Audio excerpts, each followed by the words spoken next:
My name's Dr. Linda Kramer. Thank you so much for wanting to hear my NDE story. It starts on the May 6th of 2001. I was living in America and I awoke at 2 o'clock in the morning.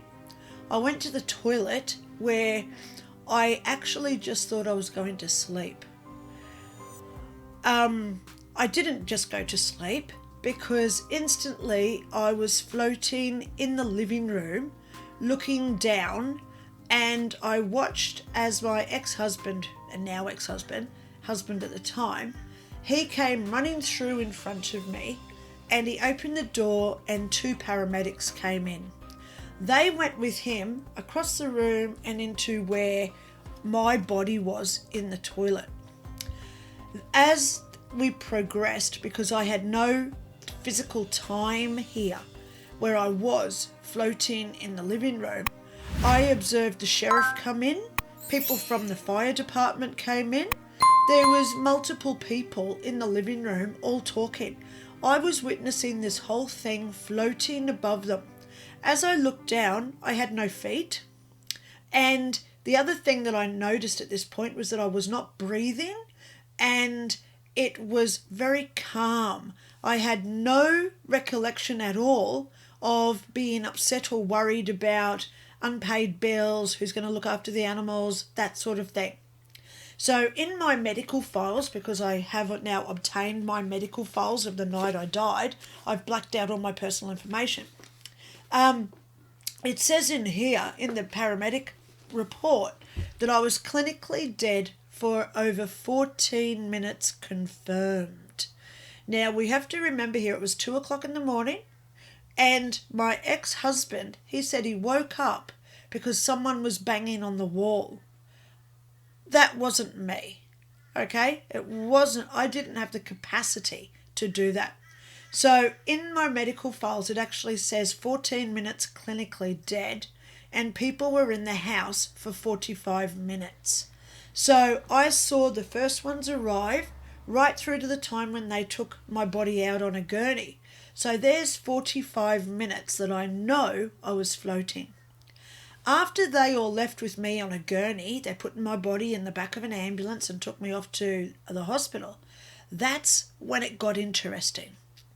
Firstly, I had these blue orbs come into the house. They opened the front door, don't ask me how, and they came and they were buzzing all the way around me, like hovering, but they were intelligent, these blue orbs. They were very like dark fluorescent blue, but in the middle of them, like their core, they were pure white energy. And instantly, as they were all moving around me and just zooming in, coming in, I was like looking at them, they all went out the front door again. That's when I found myself standing in what I termed the field of flowers. I was observing the mountain range 30,000 times huger than Mount Everest. There's a huge mountain range over in the back of wherever I was. I could see buildings with skyscrapers. Dubai are like little miniature huts in comparison.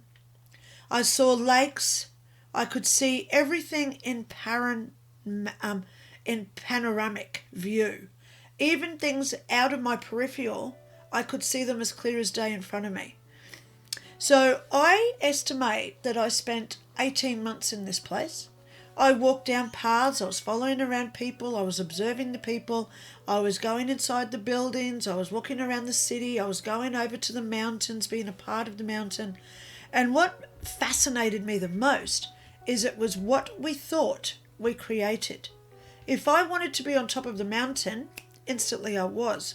If I wanted a short black hairstyle, instantly I had it. If I wanted to transform myself into a duck, instantly I was the duck. So it's all about perspective that I learnt for this 18 odd months.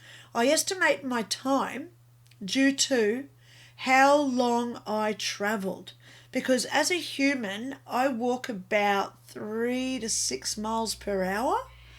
And when I go back into my memories of walking down pathways, I think, okay, that was about 200 meters. Then I go up that mountain, that's 3 miles. Then I go over there. Wow, that's 200 miles away I walked. So I can sort of estimate it into what we would call time. For where I was, time did not exist. So I was there for about 45 minutes. 18 months. I was floating for 45 minutes. So I'm there interacting with people, talking to people, becoming them. I talk about in my book, 5 Years in Heaven, I explain how I was walking behind a lady who was like medieval. She was in the long medieval clothes. I became her, and when I turned around as her, I could see Linda walking behind me. So now I'm everything of her experiences. I'm her lives because we return to our soul level. So I was an accumulation of all her lives that she had ever lived. So after I was there for, I call it 18 odd months, that's when I get a tap on my shoulder. I've now identified who did that tap, and it's my lady who is always with me. I show pictures of her in my book as well. So she appeared one day at the pool, so I drew a picture of what she looks like at the pool. So she says, it's time to leave.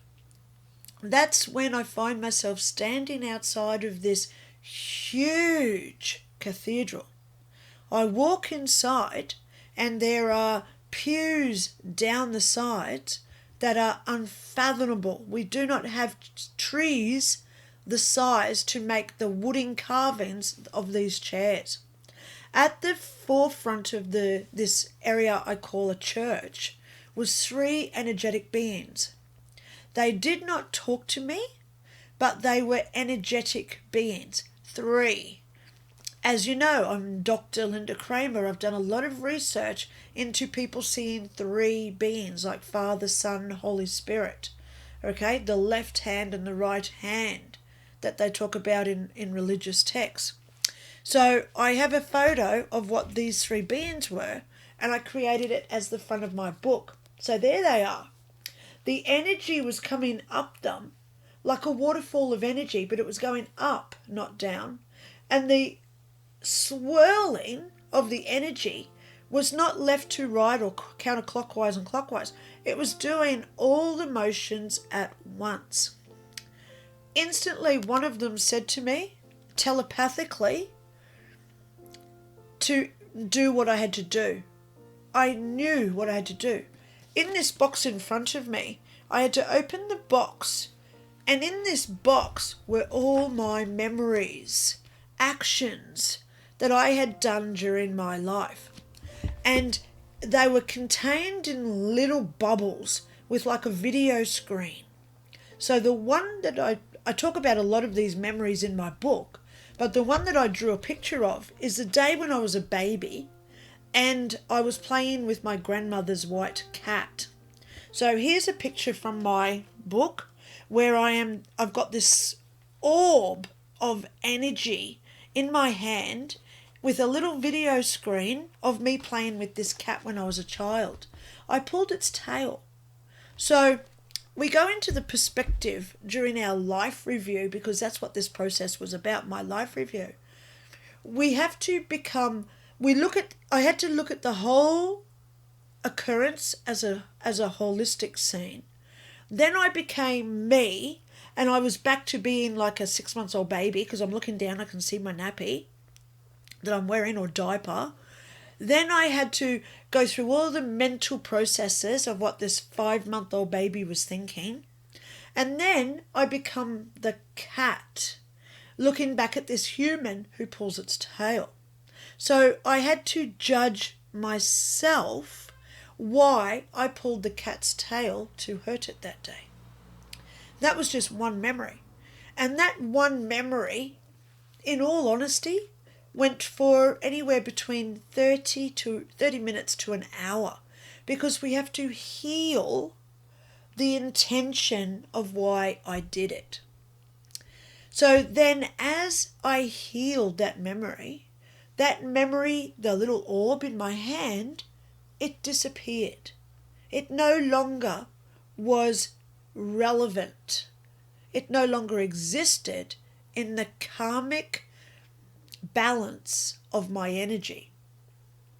So as I looked into the big box, there was millions and millions and millions of my memories, and I healed thousands and thousands and thousands of them.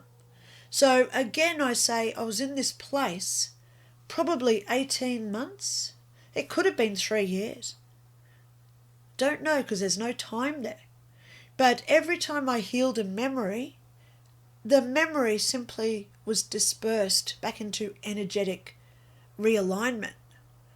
And then, now that I'm here in 2023 I should say, what has now occurred is when I think back on some of these memories, I don't remember them in the life of Linda back in like 1992. I actually have lost that memory, but I remember it now because it was processed in my life review. Interesting. So then I feel this tap on my shoulder again, and it's this lady again, and she says, now it's time to go again. So now I find myself in what I call the white room. I'm in this space. There's no walls, no floor or ceiling. It's all white. And way, way over, however far away, I could see a person, and she was only about this big. And then as she came closer to me, as she walked, she got bigger as she got closer. There was no floor under her feet. So when she came up to me, she was quite angry. She said, what are you doing here? She didn't actually say it like that. She said, what are you doing here? You're not supposed to be here. I said, well, where am I? Because I don't know where I've come from. She said, you've got to go back. You're not supposed to be here. And I said, where do I go back to? Because I don't know how I got here. How do I go back? So then she went, oh, like this. And she said, my name's Karina. I am your great-great-great-great-grandmother. 4 greats. So she went into great detail about her life in the early 1800s. She went into great detail about just choosing a specific tree that they would chop down just to make an axe, to cut down further trees, to make a house. She told me about her husband. She told me about her family. She told me the intricate ways of making clothes, making this device to take down to the stream to wash clothes on. So I estimate a year she was just talking about herself and telling me what life in her day as like 1800s was like. Then she told me about my future and my life. So when I was there in Earth time, I was there in 2001, she told me that I must return to the land from where I'm from because great things were coming. She said, your work is not finished, Linda.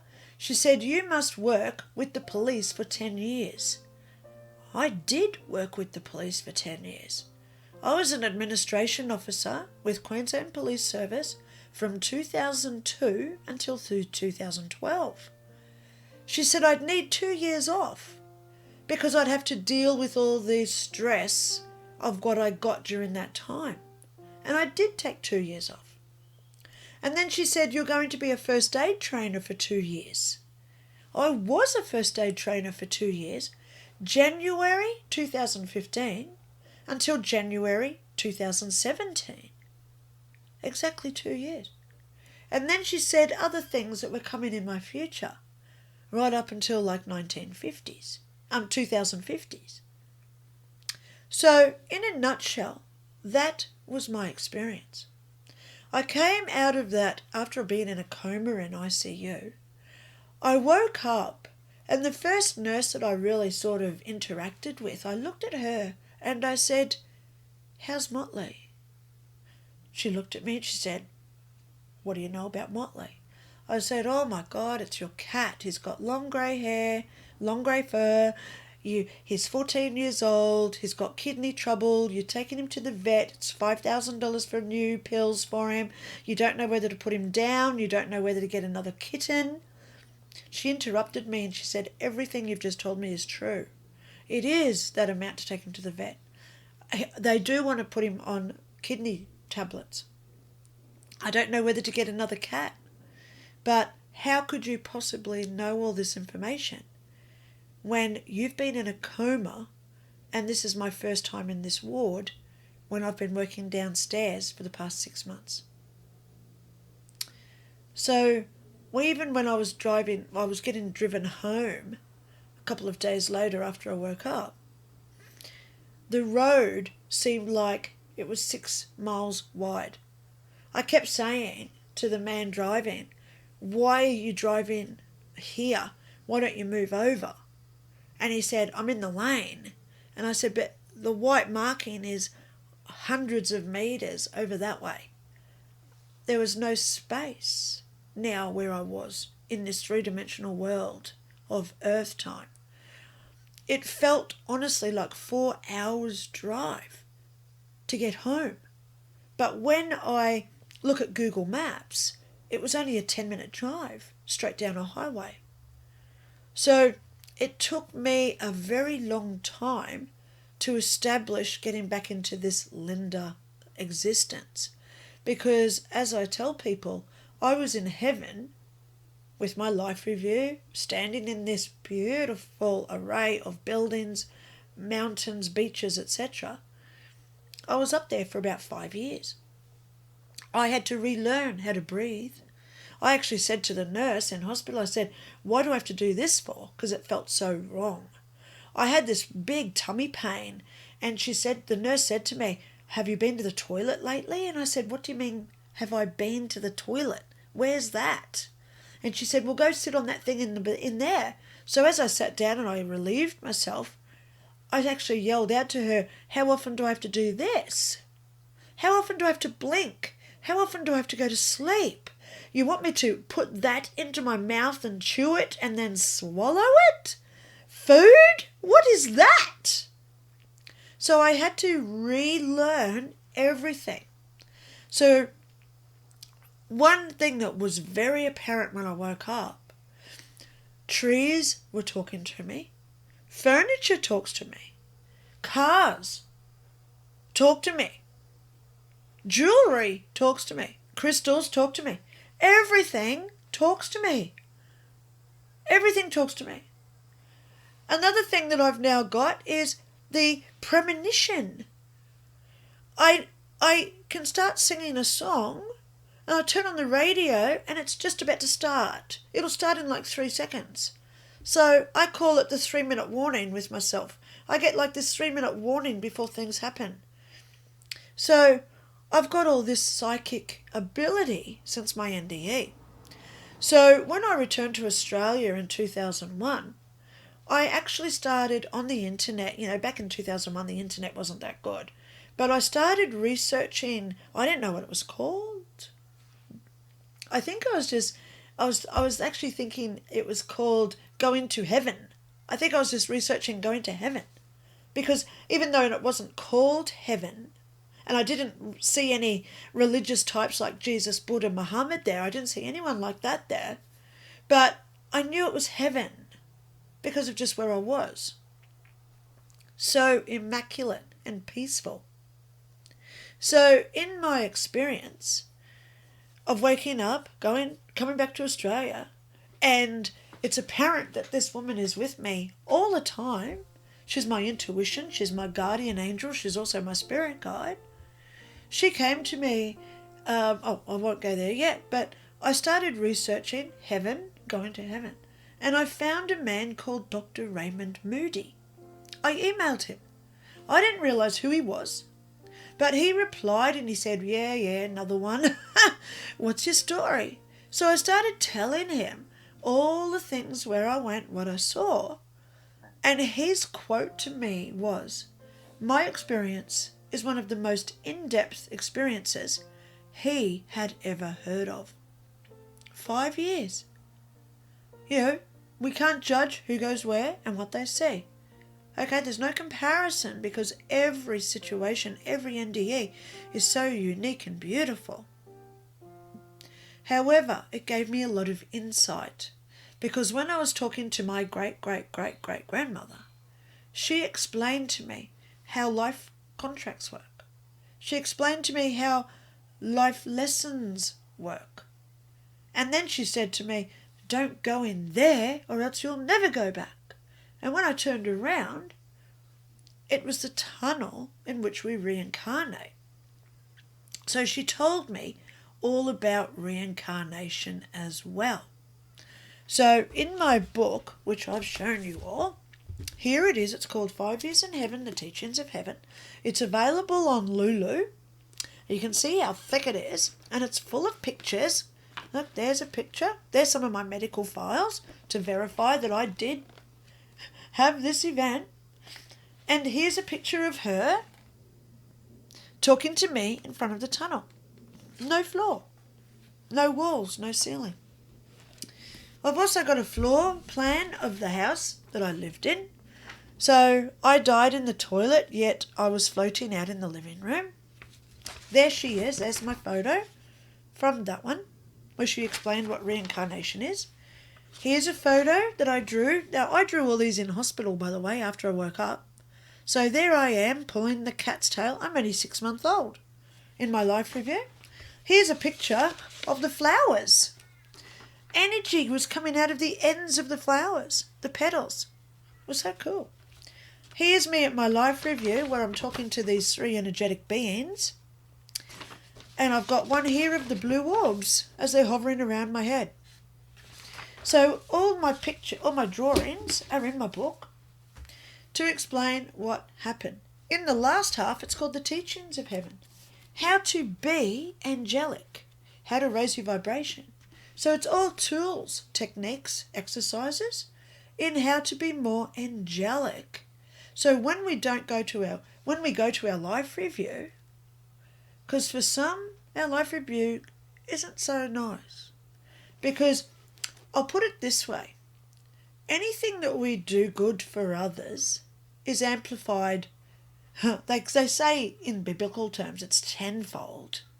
But I say it's 1,000.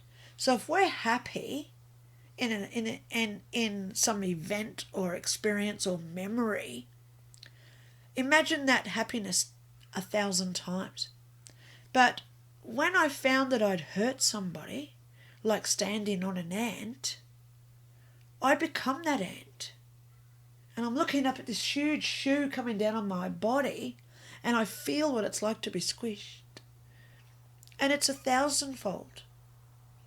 So a lot of my life review was spent crying for good and bad reasons. But the tears just simply vanished. There was no water when I healed the memories. So what have I done now in the last 20-odd years? One, I had to fathom the depths of my own experience first. I had to come to terms with where I went and what I learnt. So then I was a benefit to others to teach them. I also went and did a lot of qualifications, as she said I would. She told me, you will be a doctor. I thought, medical doctor? No way. How am I going to get into med school? But it's a PhD. So I do have a PhD. I've also got life coaching qualifications, CBT, which is cognitive behavior therapy. I've studied psychology for years because now one of my abilities is I'm seeing ghosts and dead people every day. So of course I want to know why they stay. Why do they leave?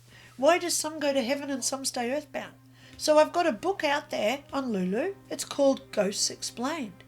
I've also got Psychics Explained because I put in there all the psychic abilities that we can get, how to get them, how to get rid of them if you don't want them, and most of all, more tools on how to develop our own consciousness so we can create that higher vibration. The book I've got coming out next week, mid-January 2023, it's called Spirit Guides and Life Paths Explained. Because guess what I do now? One of the gifts that I got about a year ago is that I now interact with spirit guides. I do readings, yes, And a lot of people do say, can you please tell me what my spirit guide is? So here's some drawings that are in my book coming out soon. I've had a pterodactyl in my backyard. 80-foot pterodactyl turned up one day. I've had monks turn up. Northern European old ladies from medieval time turn up. I had a hippie girl once. Oh my God, you should have seen her. She was here in my office. She was talking to me like a 1960s hippie. You know, like she just got back from Woodstock. That's how she was talking to me right here in my office. Oh my God, but then I get animals come through. Animals. A gerbil. A lion. A brown bear turned up one day. He was a bit scary. But if we give them respect, they respect us back, yes? So I now see spirit guides as part of my journey. I don't know what my next part will be that I get, but I am so eager to educate and to teach others what our consciousness is all about. So now that Spirit Guides and Life Paths Explained is coming out, my next book is called Consciousness Explained. This is going to be a good one because it teaches us about portals, where heaven is, what happens there, how we become aware in our own perspective, because I've been there myself and I'm just using my research on what I've been through as well as the research of probably 10,000 other near-death experiences that I've researched over the past 20 years. So I hope that you've liked my story today. I am on YouTube. Dr. Linda Kramer is me on YouTube. I love getting people emailing me every day. So my email is linda@lindaray.info. I love it when people email me and say, hey, can you please explain this to me? Sure, I'll do a video about it so then others learn it as well. Okay, so here's the big one for today. It's my book, 5 Years in Heaven, The Teachings of Heaven. It's got all my pictures in there of when I died, 14 minutes clinically dead. I went to heaven for 5 years. It's all verified in my medical files, and I talk about my life review because that's basically what most people want to know about, our life review. So I teach now how to get through all those pains, traumas, grudges and issues so it's all healed before we have to go there where it's tenfold. So I actually say to people, come along on a journey with me. My journey is not over yet. I am learning every day. My journey entails education, development, and most of all, making you your full potential. I hope you've liked my story. Go and check out my works if you want to know more. And thank you so much for viewing me today. Bye.